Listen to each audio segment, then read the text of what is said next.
What is up, guys? Lord Nick here, bringing you another One Piece related video.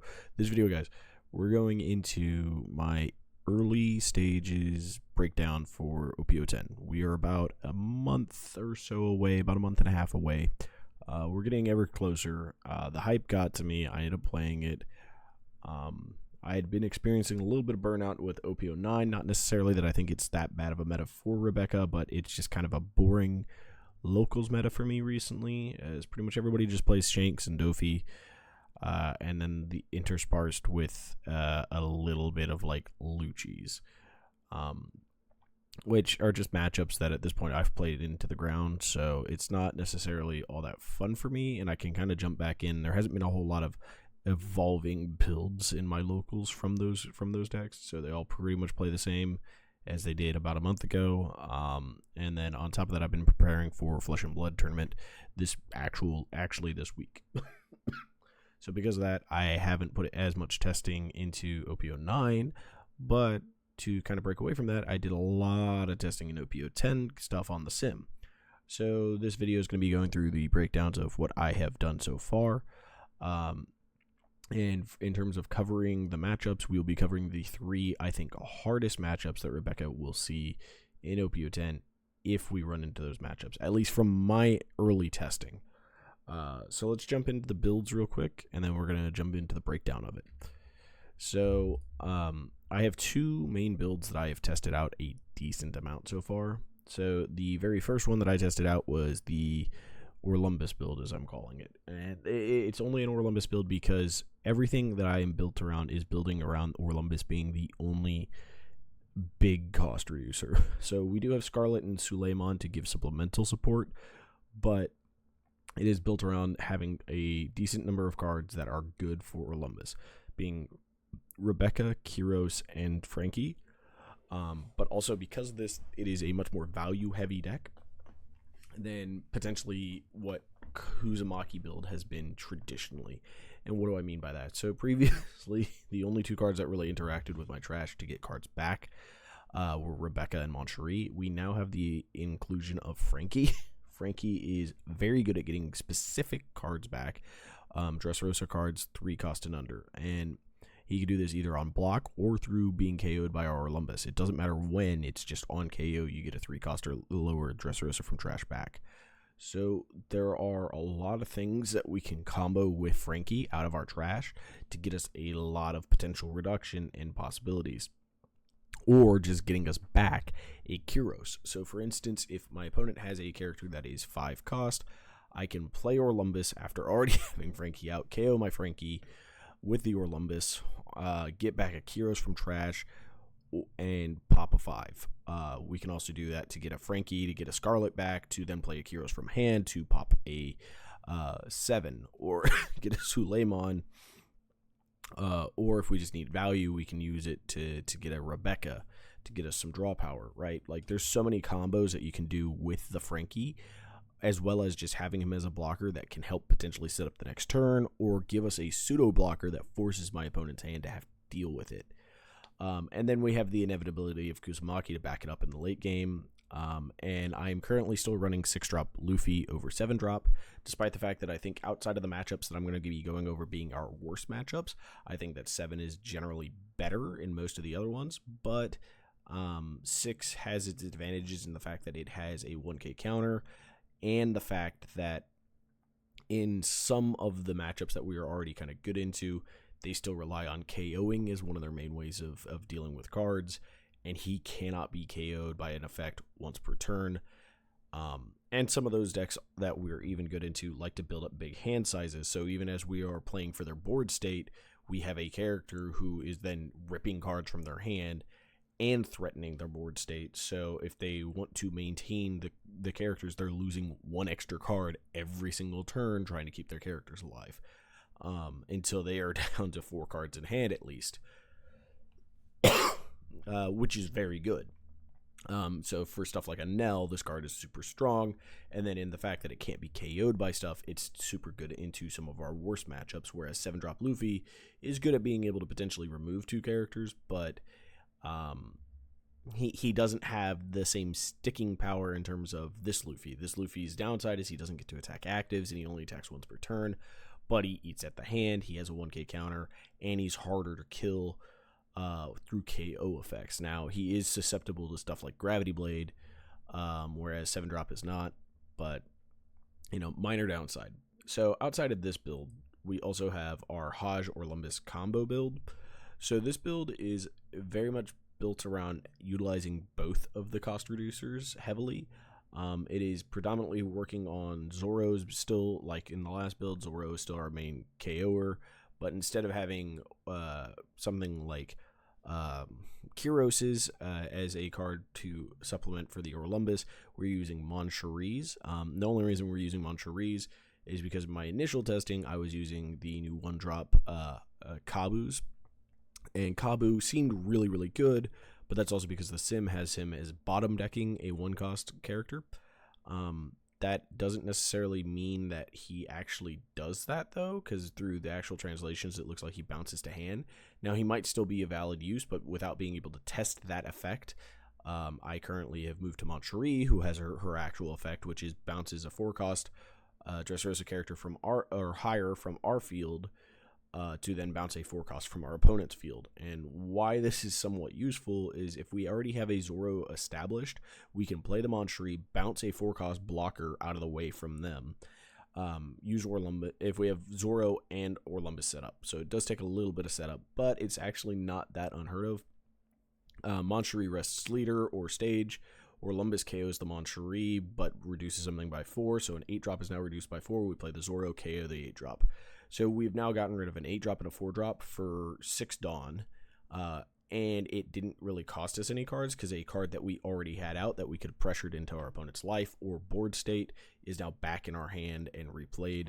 So it really only costs us 1 card to do this. It does cost a little bit of setup. Ultimately, I don't think Moncherie is like an insane card, but through the testing, there was some pretty good results. I also, this deck list specifically, I was testing into what was our previously worst matchups, which had been Pluffy and then a difficult matchup in Dofi. This list did pretty okay into Dofi, and the other list dominated Dofi. And then I tested it into other matchups that I assumed would probably be bad ones, and they ended up showcasing that they were not necessarily great matchups. But the upside is that most of the bad matchups that I found were on fringe-ish matchups. So we'll jump into those here in a minute. This build, though, does still run patchworks to enable the Brooks to be a little bit better in the early to mid game. It also was using patchworks just to have the spot removal, but I originally, again, had Kabus in there who only target 1-drops, so I was treating him like a Kiros. The difference was that he bottom decked, and as a bottom deck, he was insane with having Patchworks, Orlombuses, and Hotshrootins, because he synergized with all 3 cards, which just made him really, really good. But this build I am less hyped on with the Moncherie. Not necessarily that it's bad, like I said, but it is a little bit more finicky. Also in it, I only tested 7-drop Kyros a couple times, and I liked it a bit, but I wasn't too sold on it. And while Brook is an insanely powerful card, for the synergy that the other deck has with itself, I've just kind of felt that one better. Brook is just generically an insanely good black card, whereas the other one is more synergistic to what the deck wants to function as, which is a lot of Dressrosa cards, like best Dressrosa cards in a pile type of deck with control elements.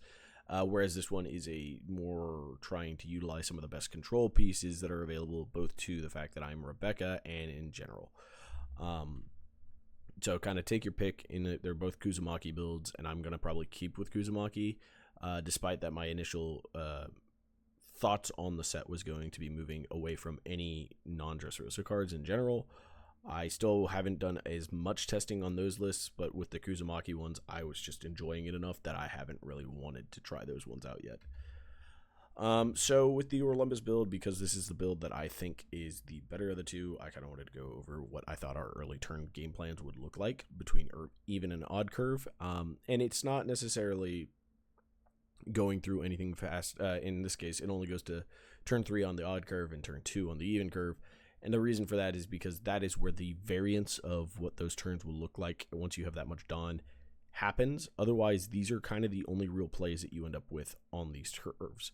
So on the even curve, your options are to play Scarlet on turn 1, which is just your entire turn 1, or you can play a Rebecca stage, or just use leader ability. And with those 1-drop options, you were generally trying to also use leader ability. So the options there are generally best. The best option, I think, right now, from what I've seen on even curve, has been Scarlet on turn 1 as much as possible. Second best has been leader ability with stage. Third best has been leader ability Rebecca, and it's just a gamble of which route is better in play order of those. Do you play the 3 first or the leader? It's kind of a gamble, but you never know. Now, also on the even curve, the best route you can go for the second turn ends up being Zoro if they have played something that you need to kill, or Orlombus if you can just get them out on that curve and you don't fear that they're going to be able to pop them immediately, or Frankie because he's just a solid blocker there. Now note, if you've leadered ability the turn before that and you got a Kyros or some other 3-drop that you don't mind trying to grab back, be it maybe even a Bardo, or there's a Luffy that got milled, and you can play Rebecca on this turn and there's no real punish from your opponent, then yeah, play the Rebecca because it's a decent blocker and it gets you a card back to your hand. That's perfectly fine play as well. Though I wouldn't necessarily count on that being a consistent play.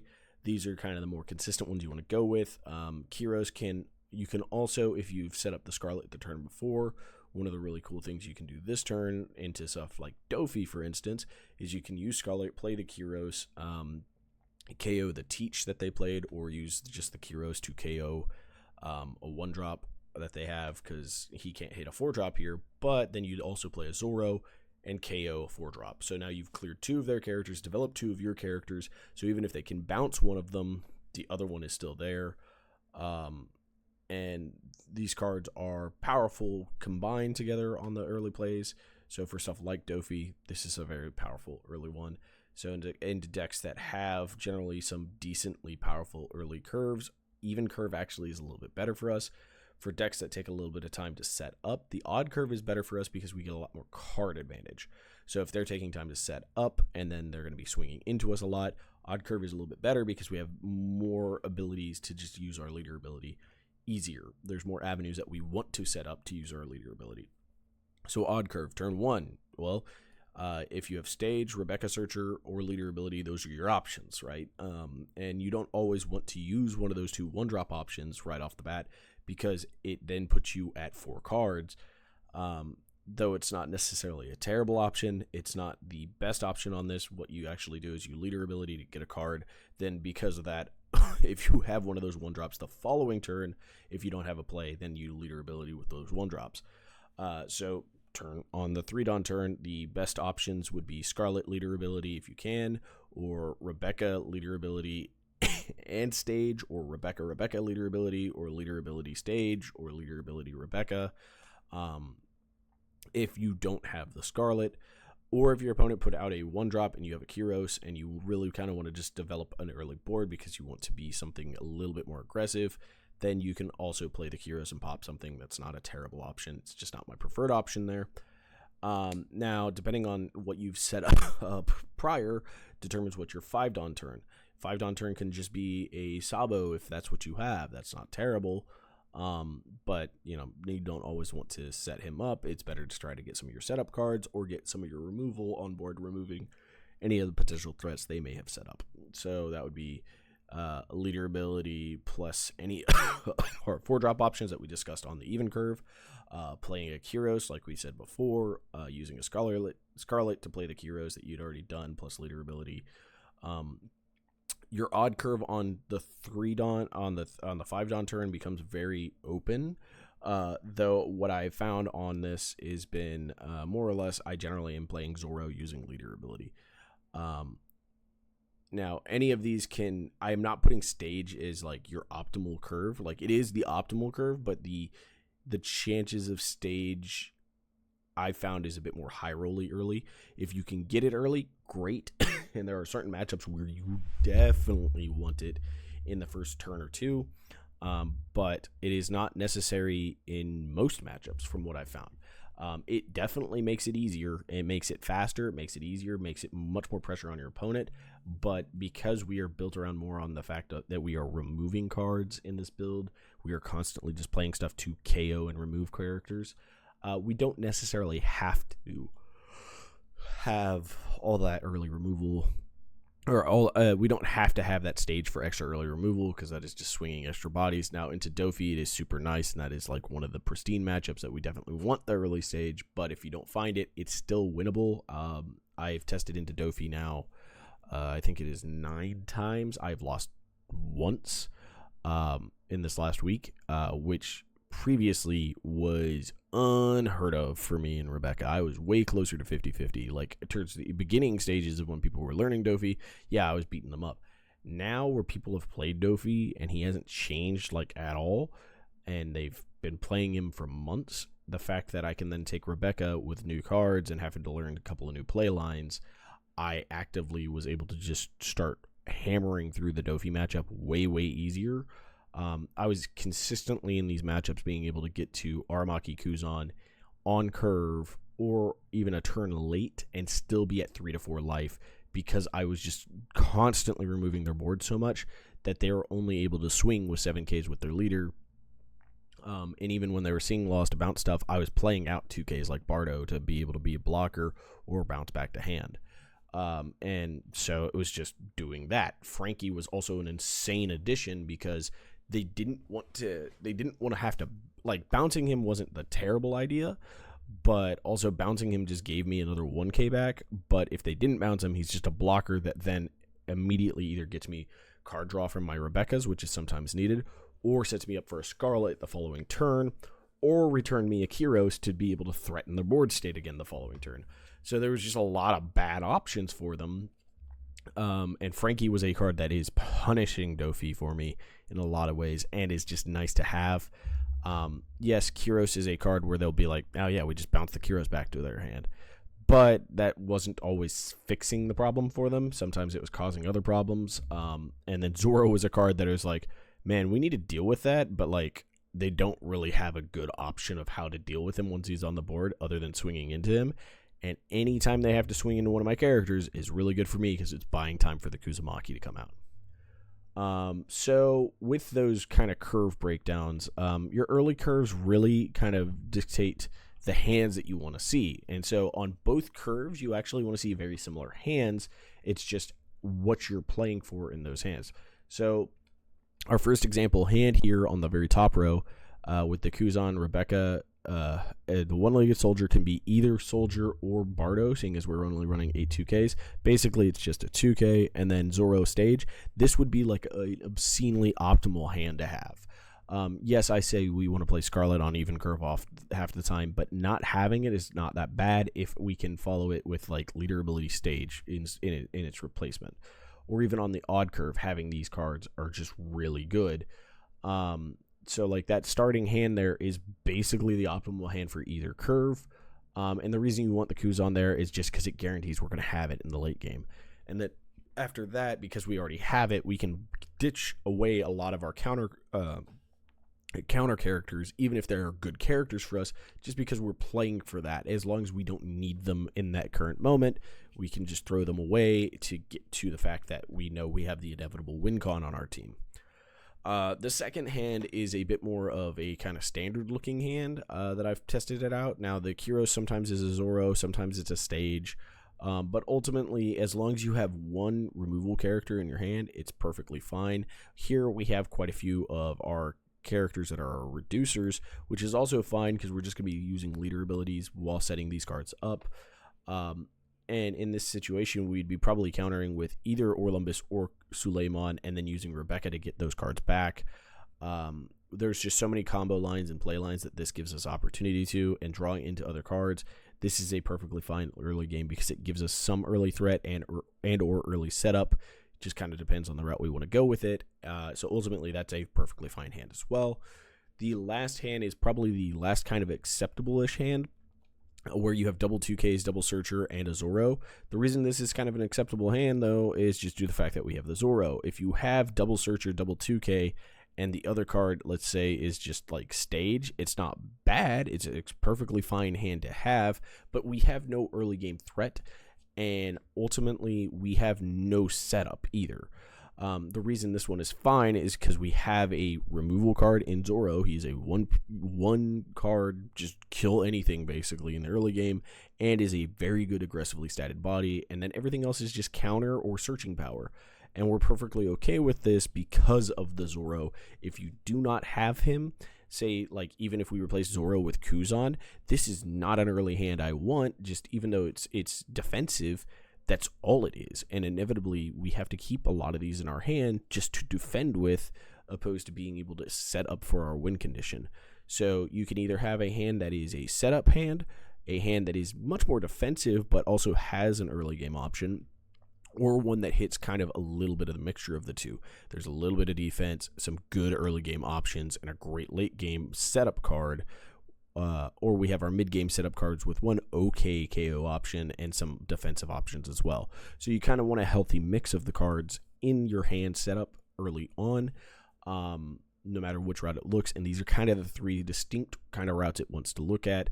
But if you are missing a KO card, or if you're missing any of your kind of setup cards, then it is best to kind of get rid of the hand. That's a great way of telling it.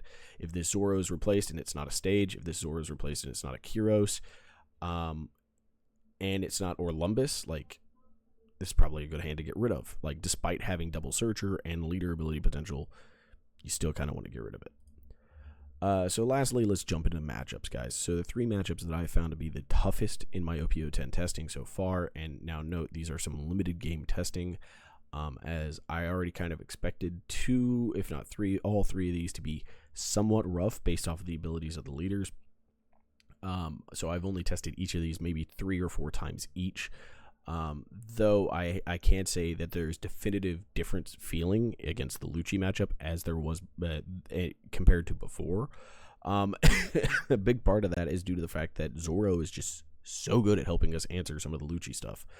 Now, as for Black Purple Luffy and Usopp, there's some differences there. So let's start with the one that I think is the most awkward one, and it's not necessarily that it is going to be our worst matchup overall, but right now it's one of the ones that I still have not figured out quite too well. And that is going to be Black Purple Luffy. Black Purple Luffy is difficult for us because all of his characters get +1 cost as long as he has a Dawn on him. On top of that, anytime he removes 2 or more Dawn cards with an effect once per turn, you can get to add 1 back active and 1 back rested. So he can negate the cost of his purple cards, essentially, as long as they do 2 Dawn, and as long as he only plays 1 per turn. That is super powerful, and it still allows him to swing 6 with his leader, which is just going to cost us a 2k every single time. Now, some of the early cards that he does also gives him back more rested on, like the 3-drop Zoro that he has, which is problematic. It just means that he gets to develop a character and swing 7 at us. Which is kind of Dofi-esque in a way, but also that character is then a 4 cost, which again, Dofi-esque. Now, with the inclusion of Zoro, this deck might become significantly easier, though in the 3 matchups I've had into this, one of the times I saw a Zoro, it was not enough to survive me early. One of the times I completely bricked and saw like 3 Zoros, and it was doing okay to keep me alive a bit, but then he just started playing 4 drops and I didn't have any reducers, and I was just like, well, guess I'm just kind of cooked here. And then the last matchup was really close, but I just never saw a Kuzan. So ultimately, I think this matchup is not necessarily hard, but it's not a free matchup. Zoro does a lot of work for making this matchup a lot more closer to a 50-50, just because having a KO of 4 cost base on a body that is also aggressively statted is super huge for us going into this game. So cards that are super important would be early Zoros and stages. Having a stage and a Zoro early just helps with dealing with Luffy a lot. You also need cost reduction because his cards will be awkwardly numbered. It will throw off our ability to just do 1-for-1s.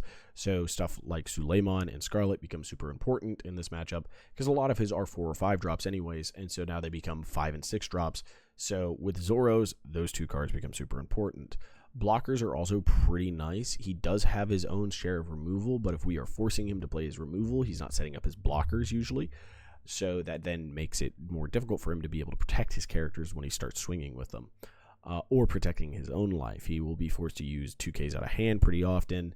And if we can kind of force that and encourage that while trying to remove his characters, we're going to be in an okay spot. 6-cost Luffy is a great addition for pairing into this. 6-cost Luffy does his work into most black matchups. He's a very difficult, sticky card for people to remove straight off the bat. And he also taxes cards out of our opponent's hand.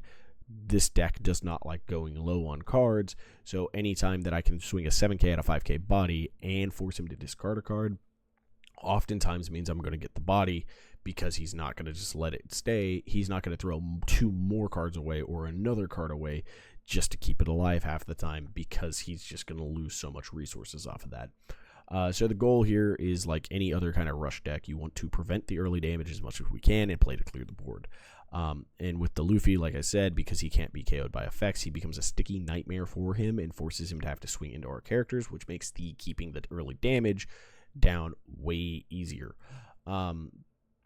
And the only card you really want to swing into your opponent's life is going to be Zoro's. So if early on you're clearing his stuff and he's just not developing anything, he just keeps throwing down like the Searcher Zoros and Searcher Laws, you could start swinging at his life, because yeah, it might give him cards, but he is a 4-life leader to begin with. So anytime we can chip away at his life or chip away at his hand is really good for us. If he starts, and likewise, if he starts swinging at the Zoros, yeah, losing the body does kind of stink a little bit, but ultimately it can be better than getting rid of our life, as our late game is really, really potent into him. So ultimately, protecting the Zoros is only there if you don't have anything else in your hand to be able to threaten board state with. If you have anything that can either KO on play or is a threatening body, then sometimes letting the Zoros go is fine. If he's just going into a net neutral of like a 6K into a 6K swing, a 1K out of your hand isn't the worst thing to give up, especially if it baits a second attack into the Zoros. Then you've just negated essentially 2 attacks at your life that would generally cost you 2Ks, and in this case probably cost you just 1K. So the next matchup that has been not fun, and I say not fun because it's a sticky, long matchup that honestly can favor us, but has many times, I've tested this matchup 4 times. I've won 1 of them, which to me is pretty good. It's learning a new matchup, but part of it has also been the fact that my opponents are learning a new deck, and that's not necessarily where I want to be when I'm an experienced player on the deck that I'm piloting. But this matchup has felt very much a who rushes and finds their stage first, generally comes out ahead enough to start winning the game. The stage is super important for us. We do have 1 more life than Usopp. Yes, he does get 1 more swing than us with his leader, but if he wants to effectively use a Zoro and stuff like that, he has to have his stage, and if he doesn't have his stage, he can't swing with his leader, which puts him at a massive disadvantage into me, who can't swing with my leader ever. We do have a little bit more control over our own ability to gain card advantage, whereas his is kept to when a character is killed. The Luffy is good here, but it is not necessarily like it is super key, but it's not as key for like the hand disruption. Oftentimes, I found myself not using the hand disruption because I would leave Usopp at 6 cards. I'd put out the Luffy on curve, swing the 7 into one of his rested 5K bodies or the 6K body of his Zoro, and he'd have to make the decision: do I want to lose a card and keep him, or do I not? And then the following turn, he would play out 2 characters or something like that, and then I would just still have the Luffy because he's not killing the Luffy. So ultimately, it was weird matchup overall, and kind of the key takeaways I learned so far have been that the blockers don't really matter on our end. His blockers do matter because his blockers are all 1 cost higher, so again, a little bit of awkwardness in the cost reduction there, though because we're running a lot of -2s, it's actually not that bad, but it is still more awkward in the fact that we have to combo to remove his stuff, and his Zoros just can clear a lot of our characters really, really easily. And so unless you really need the on play from the Rebecca to get something back or to try to combo out a character that then makes it harder for him to do something, ultimately the 4-drop blockers like Rebecca didn't do much. The Frankies were very good though. I did find that was a key card in this matchup as well that I didn't highlight, and that was just due to the fact that if I played a Frankie as a blocker and he used his removal to KO the Frankie, I oftentimes got another character back that would be either a threatening character or got me a card advantage back to my hand to enable me to stall out what he was trying to do. On top of that, when I got to my late game and was able to start dropping a Kuzan, because he dropped, I think, pretty much every game I saw them hit at least one Rebecca on curve, but the Rebecca was not hitting anything super impactful. Like, it was like double. It was like, okay, here's two 4-drops that I'm tossing out, because they didn't always have their 7-drop on there. One of the times they did have the 7 and 4, but like they were dropping two 4-drops, and I was just like, okay, they're 5-drop now. That's annoying. I'm going to drop this. My follow-up turn is going to be, because I kept taking second as well. I think going second is super impactful in this matchup because his curve is also really wanting to get that Rebecca on curve. So 7 seems really good for him, but also can be really bad for him because he loses a lot of cards when he does that, and I can punish him pretty heavily. But just being able to get my Kuzan on curve was super nice, and the one game I won was because I was able to get a Kuzan out. It is a little hard to stick him sometimes, but when they go for the Rebecca play, if they toss out two of their, they drop two, what's his name, Usopp's, then, or not Usopp's, two Zoros, then you're like, oh, okay, it's pretty safe to play your Kuzan at that point, because his reduction is a little bit funkier than ours. So ultimately, we have better overall removal, and his is more on curve removal and tempo. So when it gets to later, we do actually have a bit of the advantage there. But getting there is a little bit awkward and a little bit difficult, more so than the black purple Luffy. I found, just due to the fact that our blockers aren't. It's just his plays are our plays, but a little bit better. And then the last one is Lucci. Lucci was a deck that was relatively hard for most of the time of his existence. And he has kind of fallen out of the meta for a while, but now he is back and is pretty strong again. So for us right now, the biggest difficulty is due to the fact that he still has really good on-curve removal into us, but Zoro does limit that a lot for him. Because early on, yeah, it's just a -1 setup for your KO on the Zoros, but for like Jacks and stuff. But because of Zoro, we can actually combo to kill the Jacks significantly easier than we could before, which then means that a lot more of his time has to go to either reestablishing the Jacks or using it to pop other characters. On top of that, the Zoros do offer, if he can't kill the Zoro on curve, like an early Zoro that we played just for tempo, then one of the best things about it is that Zoro's a 6k body that's starting to swing at his life. And that takes a little bit more out of him, because that little bit of chip damage can help us a lot. 6-cost Luffy has once more become an insanely crucial card, and that's because he has limited ways of dealing with it early, and then he has to drop like a Kaido to deal with it, which, if that's the case of how he has to deal with it, then we just kill his Jack. Like, it becomes harder for him because of this card to want to play Jack on curve and do something, because this card can be sitting there and be like, I'm going to kill your Jack now. And he's going to go, well, shit, that's annoying. And it gets cards out of his hand. We are now forcing him to lose cards. And if he wants to keep his characters, that's even more cards. So we have a lot of ways of pressuring his hand more now. We have a lot of ways of sticking cards on board. So it is still a hard matchup, but it is much more playable now because of cards like 6-cost Luffy and Zoro being cards that help even the playing field. And it does that for all black matchups in general. And so that's why, like, I wanted to showcase these ones, because honestly, the only other, like, the decks that are the most difficult for Rebecca to deal with are other black cost-based control decks, or decks that can really manipulate the cost of their own characters more so than some of the other decks. Like, aggro is always going to be an issue for us, but like I've harped on how you deal with aggro before. These are kind of the newer or re-emerging decks that I've found to be more problematic with what I've seen so far in the OP10 meta. And that just about does it, guys. That's kind of my breakdown for everything so far.